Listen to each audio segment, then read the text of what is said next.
Hey guys, Tuareg Camel EDV. We're going to do the install video tonight for the High Fender Kit on the Tuareg 660. The low fender looks really good on this bike. Actually, I'm a pretty big fan. It is a bit close to the tire though. If you live in an area that has a lot of mud, if you ride in an area that has a lot of sticky mud, you might ball up the front tire. It is made of ABS plastic, so they can crack quite easily. People will install a high fender just for the look or for the mud aspect. So the install will take you, I don't know, about an hour, a little longer if you're not super comfortable bleeding brakes. This is really important because you do have to bleed the brakes on this conversion. So if you are not comfortable doing that, please take your bike to a mechanic. There is a new brake line that's in here. If you get air in your brake lines, if you don't get it all out, you're gonna go to grab the brake and you're not gonna have any. Obviously super dangerous. So as with any aftermarket part on your bike, if you are not capable of doing it properly, get someone who is to do the work for you. I can't stress that enough. So the fork guard requirement on this bike is different than most. Because of the factory low fender, the bolt holes here are vertical, and on a dirt bike, they usually go around the bottom of the fork lug. So there are very few fork guards that will actually fit with this kit or fit on this bike in this application. So the fender and the fork guards are not included in the kit, and there's a few reasons for that. The first thing, the big thing, is that we can't buy them at a low enough price that we're able to bring them in, do all the handling on them, and send them out to you, and not have it cost us money. We would have to increase the price on them to cover our costs. So you would be paying way more for the same parts if you get them from us than if you get them from one of your local dealers. The other thing is shipping. The vast majority of parts that we make get exported. So the size of the fender and the size of the fork guards really adds to the size of the overall box for the kit, and the shipping charges go through the roof. So if I can find a good supplier for the fork guards and the fenders that we can get a good price on and it starts to make sense, then we absolutely will. We'll have them on the website and available, but for now you're going to have to provide your own. The part numbers will be in the description of this video. They will also be on the product page on our website, so you don't have to do a bunch of sleuthing around to try and figure out what you need. Part numbers will be there, colors and things. We will get you set up. So a little bit of a challenge getting the high fender on this bike. There are no mounting holes under here. There's one threaded hole here, but usually on the bottom of a triple there's 4 threaded holes, and you can attach the block or the fender there. That's not the case on this bike. So this is really tight in here. When the suspension fully compresses, the back of the low fender is almost touching the rad. So we're very limited on the type of fender that we can use. So Supermoto fender is the best option in this application. So we're using a Polysport SM line UFX fender, available in a bunch of different colors, and it's a really good looking fender. So I'm sure that you will be happy with it. So this is the fender mounting bracket, and because there aren't a bunch of threaded holes on the bottom of the triple, we had to get a bit creative with this. This is the main mounting bracket. There's a crossover piece here, and then we have a taper lock that goes up into the steering stem, and this is the same style that we have on our Africa Twin high fender kit, and that's been for sale for 6 years, and this arrangement works really well. So as you tighten this bolt, this offsets and it pinches inside the steering stem. So I'm just going to thread this guy in by hand. I might as well put this stuff kind of together as we go. And then we've got this M6 flathead bolt here, and it comes up through the bottom and it goes into that one threaded hole on the bottom of the triple. So that's kind of a safety thing, that we have the taper lock that does kind of the heavy lifting, and then this really locks things in so we don't have to worry about it coming out.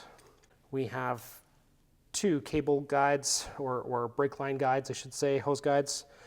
And then we have some billet aluminum fork guard adapter brackets. These guys are pre-production. They will be black anodized in your kit. These will be black powder coated in your kit. We just don't have them back just yet, but they're due any day. We have a braided stainless steel line from Galfer. This is a DOT line, very high quality stuff. We use their things on all of our high fender kits, and we sell their brake pads on the website as well.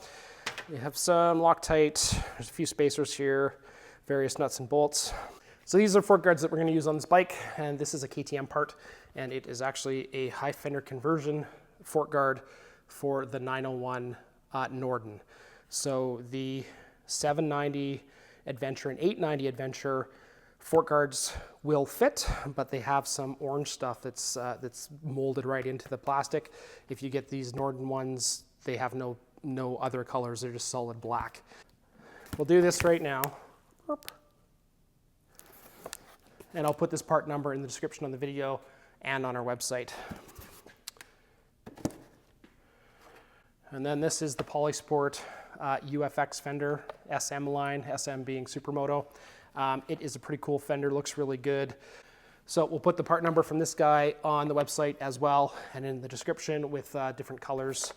Before we start the install, we're going to do a little bit of prep here on these fork guards. So the third mount here isn't really required. We're good. We've tested these a lot. We've been running them for several months, and we don't need the third mount. So we're actually just going to cut this off, both of the fork guards. So I'm just going to take a chunk of masking tape, just a few inches. All we're doing is extending that line there all the way through, so we get a nice straight cut. And then you're going to take some sharp snips.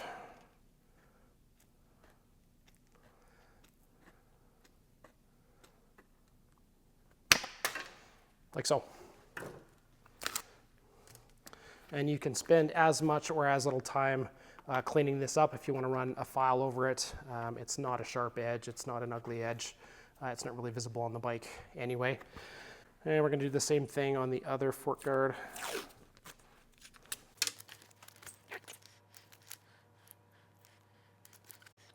So those are trimmed off and good to go. So in your kit, you have 4 of these little bushings here, and they go into the holes on the fork guard. So they kind of fall out. So we're going to crazy glue them in, which is what I've done on this one already. So you want to have your Gorilla Glue here, crazy glue, whatever. So we're just going to put a couple of drops. And I like to do this at the beginning so that these guys are kind of set up before you go to use them, so that you're not getting crazy glue on your hands. A little push. And then you can set these aside. This one's already done. Something else you're going to want to do before you start your install, take the brake line out of the bag. So you're going to take this out. The straighter it is, the better. When we get them from Galfer, they've come off a big reel, so the line has already got some curve in it, and then they're kind of rolled up in a box when they ship them to us, and then we roll them up and put them in a bag so we can put them in a box to ship them to you. And then, so it's kind of got a little bit of muscle memory, or not muscle memory, but memory, and the straighter this is, the easier it is going to be to install.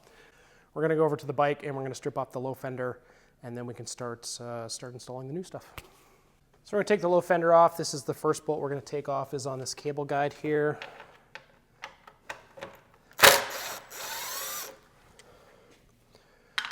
And then we've got 4 on each side for the actual fender itself.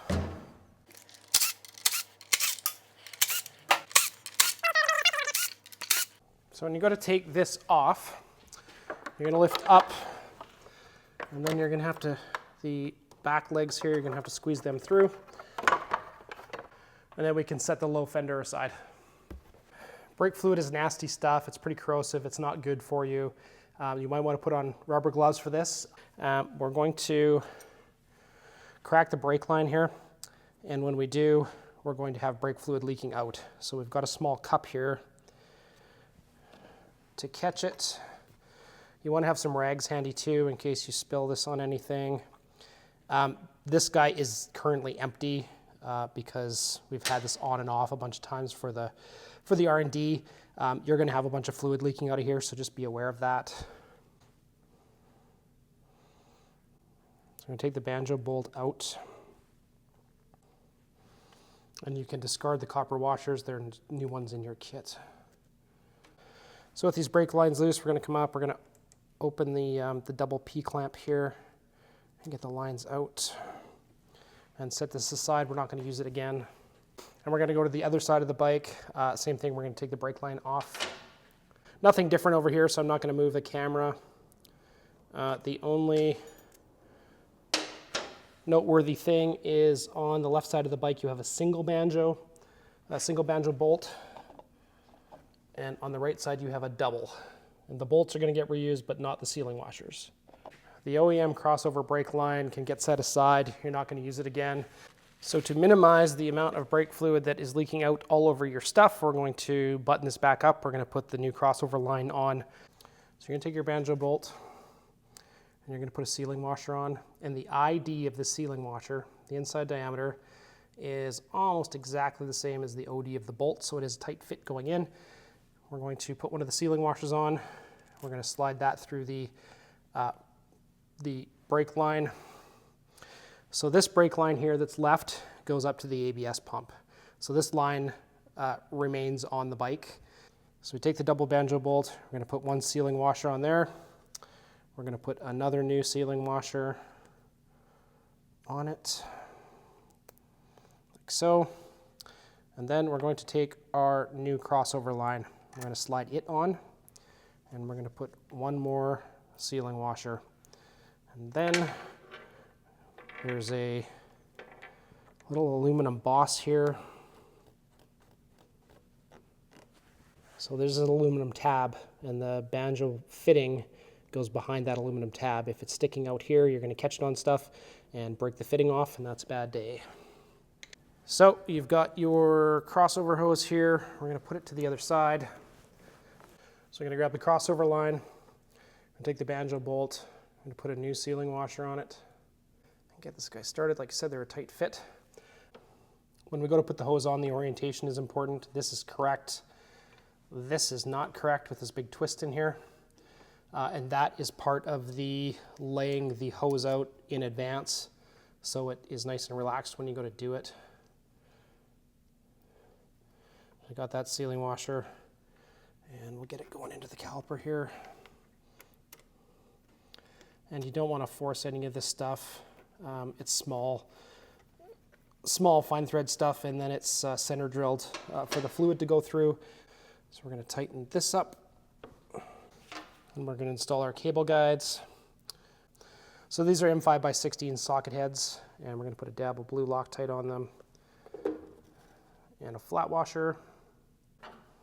And then these pieces that look like hockey sticks are going to go on here. Like I said, these are going to be powder coated black in the production kit. I just didn't get them back from the powder coater in time to do the video.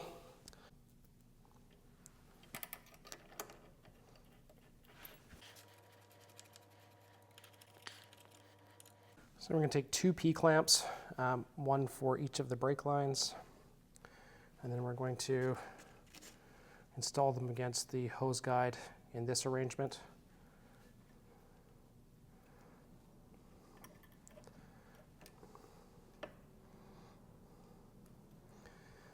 And you don't want to put the ABS sensor line, which is right there. That doesn't go in here.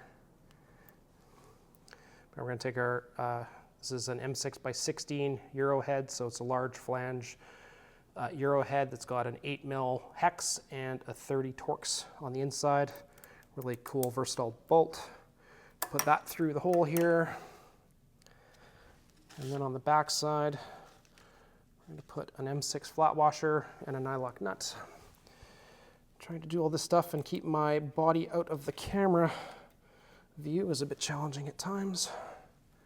Take a 10mm wrench on the back side of that hose clamp, or hose guide I should say, and a 30mm Torx or M8 to tighten this up. And you go around and do the other side with the same with the cable guide. I'm going to do the fork guard at this point because we're already working here, and then when we go to the other side, we can do the same. It just keeps from switching back and forth. So these are your fork guard adapters. These will be anodized black in your kit, and no, they won't have handwritten Sharpie R's and L's on them. It's just when I'm doing the install video, it's easier to do them this way just to keep track of everything. So the countersunk holes go to the top, and then the threaded holes go towards the bottom. And in your kit, you have M5 by 25 flathead bolts, and you have these little spacers.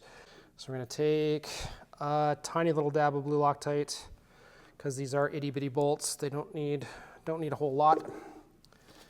And we're going to put the bolt through, and then that bottom hole, we're going to put the spacer, and we're going to get this started. I'm going to go to the top bolt and the spacer, and you want to get these close to snug, get both of them kind of in the same general range before you totally tighten them down.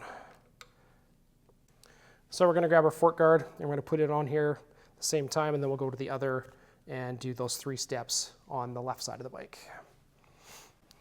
So you're going to go into your fastener kit, and these are M6 by 12s, again the Euro heads, and we're going to put a dab of blue Loctite. You've got the little vial of Loctite in your kit. And then we're going to grab our fork guard, and we're going to drop the bolts into the holes here. And we're going to start them into the threaded holes here.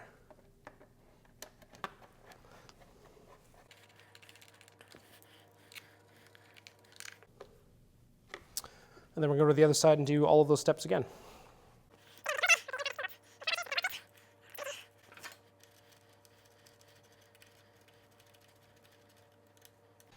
So we're going to grab another P-clamp, put it over the line, M6 by 16, M6 nylock and flat washer on the back side.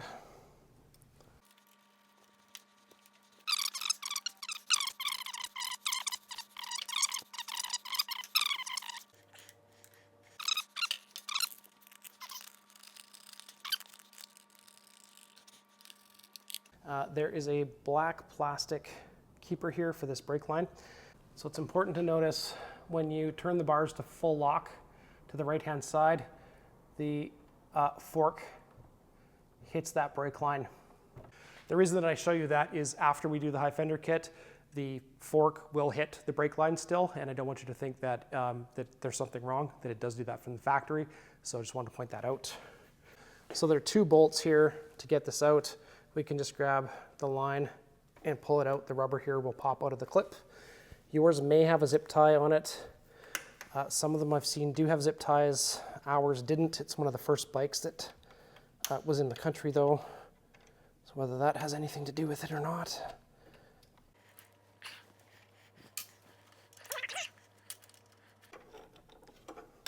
So we're going to grab another P-clamp here, and it's going to come from the top down, and it's going to be just ahead of the rubber insulation damper here.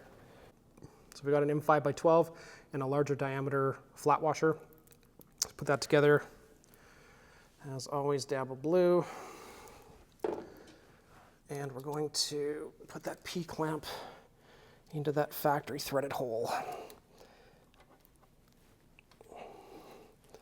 It is very important that you put this clamp in here because there is a metal section on this hard line that goes into the ABS pump, and if this line is allowed to flop around, it will crack that over time. So when you do this, you want to get this P-clamp rotated down as much as you can, rotated this way on the bolt as much as you can. You want this rubber insulator against the side of the frame rail. It's hard to shoot this because I need to push it with my hand and tighten it, but I'll show you when I'm done here. I take the speed sensor line and make sure it's rolled underneath the brake line like so. So now when you're full lock left, the stopper here is just touching that rubber insulator, and the fork tube is just touching the brake line, which is the same thing as it was from the factory. With all that stuff done, we can install the fender mounting bracket. So I showed you how these 4 pieces went together on the bench. I do not recommend putting any Loctite on this bolt. You will have a giant pain in the ass if you have to take this out. But I do suggest putting some on the end of this bolt here. Just a little dab. So this intermediate section here on one side has got a step up on it, and that step goes into the groove here on the bottom of your triple. And that's what keeps the bracket from spinning on the tapered insert. Taper lock insert, I should say.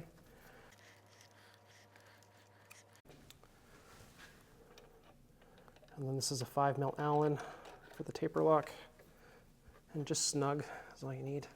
The Polysport UFX fender has got this intermediary plate here, and it slides back and forth and essentially changes the bolt pattern for the fender. So it fits on a bunch of different bikes properly. So it's taped on. We're going to pop the tape off. So with that done, we can get the actual fender installed. So in your kit, there are some M6x20 large flange enduro heads, and there are some large OD M6 washers. And you want to make sure you use those. Because this is a universal fit fender, the holes on the bottom here are quite big. So if you just use the bolts without the washers, you don't have a lot of bite. So the washers distribute the load quite a bit better. And I'm going to try and keep my hands as far out of the shot as I can, but I make no promises. So the first one's easy enough because you don't really have anything to line up. And when you put the first one in, or you put any of them in, you don't want to tighten them too much because then those teeth on that red intermediate plate start to bite on the fender, and then you have to fight with those, and it makes things a lot harder to do.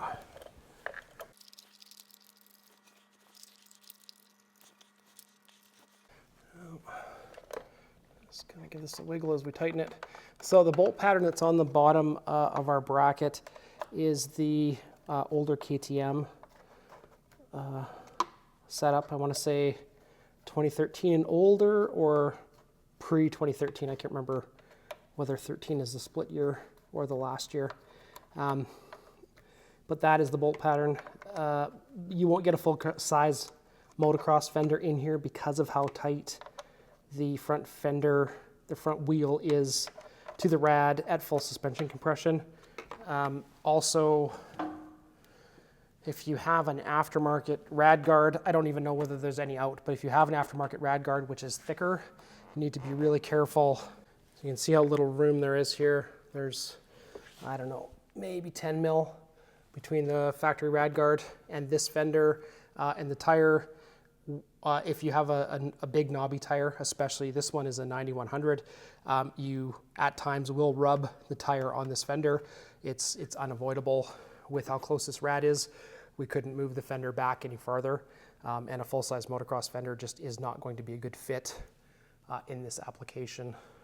So we need to add 2 more P-clamps to tie these brake lines up to make sure that they're not getting tangled in things, and then we're going to add some zip ties just to clean up the lines and the ABS wire and the 2 brake lines.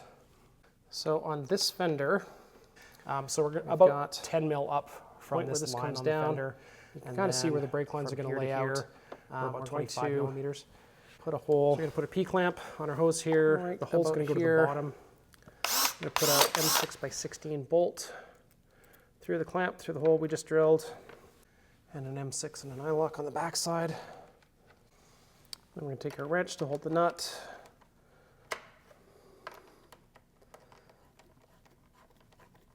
And our 30 mil Torx screwdriver. Just putting my finger on the P-clamp here to keep it from twisting. And then we're going to go to the other side and do the same thing. Take our zip ties, and we're going to tie this stuff up so it all is together and secure. Do not over tighten the zip ties. They don't need to be crazy tight. They're just holding things in place to make them look neat.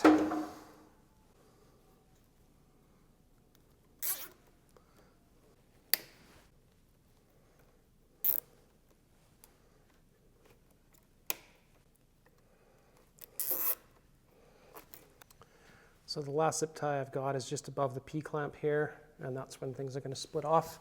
And when you're done with this stuff, just make sure that you rotate your steering both directions. Depending on the crash bars you have in here, make sure that all of this stuff fits. There's no binding. The hoses aren't rubbing on crash bar brackets once they're installed. I come to the front of the bike. Got the same amount of slack here on this side as we do on this one. If you install this with your bike on a lift or a scissor jack underneath it so the front suspension is fully extended, you can make sure that you have all this stuff positioned, that nothing is going to be pulled when the suspension fully extends. It is important to do that. Again, just checking all of your clearances.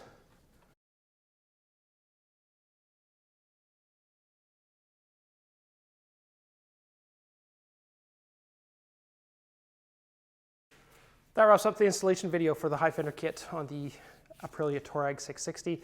It is very important when you get your kit, read all the paperwork that comes in it. If we have any small changes to the kit, we're not going to shoot a brand new install video for every small change. So if there are changes that are going to be communicated in paperwork in your kit, it's not a big novel or anything like that. It's just going to be a sheet or two that has important information, so please read it. As always, if you have questions, info@camel-adv.com. Thanks for watching. Ho ho!